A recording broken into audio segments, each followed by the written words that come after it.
میری کتاب مٹھی میں کائنات کا ایک افسانچہ اداکاری آپ کے سامنے پیش کیا جاتا ہے۔ میں لاہور کی اے سی بس میں بیٹھا تھا۔ یہ شاید پہلا موقع تھا کہ میں اتنا لمبا سفر دن کی روشنی میں کر رہا۔ میرا گھر جلد پہنچنا ضروری تھا، سو میں نے دن کے وقت رفتہ سفر باندھ لیا تھا۔ میرے لیے دن اور رات کے سفر میں کوئی خاص فرق نہیں تھا۔ مجھے تو ہر سفر انگریزی والا سفر ہی لگتا تھا۔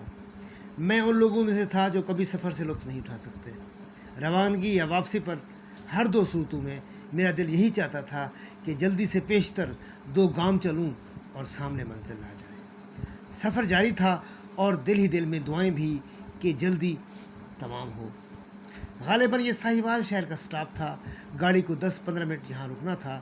بس رکی ہی تھی کہ 9-10 برس کا ایک دبلا پتلا سا لڑکا بس میں سوار ہو گیا۔ آتے ہی اس نے سب کے سامنے ہاتھ باندھ دیے اور پھر اپنی کمزور سی آواز میں بولا، مسلمانوں، میری ماں مر گئی ہے۔ اور یہ ایک جملہ ادا کر کے وہ ہچیوں میں رونے لگا۔ پھر اس کی سسکیاں دبی دبی چیخوں میں بدل گئیں۔ میرے دل پر دھکا سا لگا۔ مجھے لگتا تھا کہ میری بھی دکھ بھری چیخیں بلند ہو جائیں گی۔ میں نے دیکھا بس میں ہلچل مچ گئی تھی۔ اس کی چیخوں میں عورتوں کی سسکیاں بھی شامل ہو گئی تھیں۔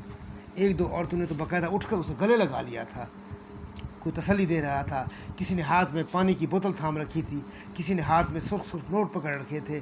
5 منٹ میں ہی اسے کم و بیش 5-6 ہزار روپے وصول ہو گئے تھے۔ بس کے روانہ ہونے سے پہلے وہ آنسو پوچھتا ہوا نیچے اتر گیا۔ متاثرین میں بھی شامل تھا۔ میں نے بھی 100 روپے اس کی جیب میں ڈال دیے تھے۔ میں جانتا تھا کہ اداکاری کر رہا ہے اور میں نے اسے اداکاری کا ہی انعام دیا تھا۔